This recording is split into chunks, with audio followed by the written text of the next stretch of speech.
نبی پاک نے غریبی کو عزت دی. حضرت عبدالرحمن ابن عوف کہتے ہیں میرے ایک دن دل کیا تھا کہ یہ دولتیں چلی جائیں میں غریب ہو جاؤں. حالانکہ امیروں کا کبھی غریب ہونے کو دل میرا کیا تھا کہ کس طرح. فرمانے لگے ایک غریب صحابی حضرت سعد انصاری نبی کریم کی بارگاہ میں ملنے کے لیے آئے. انہوں نے جب نبی پاک کے سامنے ہاتھ کیے نا ملانے کے لیے قربان جائیں, انہوں نے ہاتھ پیچھے کرنا چاہا پر میرے نبی نے ان کا ہاتھ تھام لیا.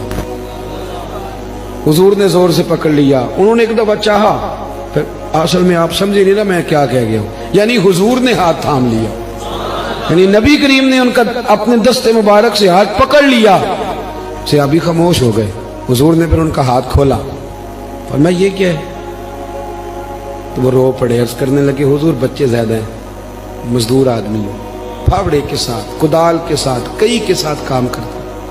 یا رسول اللہ یہ نہ چھالے پڑ گئے میرے ہاتھوں پہ. حضرت عبدالرحمن ابن عوف کہتے ہیں کائنات نے دھرتی نے وہ نظارہ بھی دیکھا کہ جس رسول کے قدم چومنے کے لیے جبریل جھکے اس محبوب نے مزدور کا ہاتھ چومنا شروع کر دیا.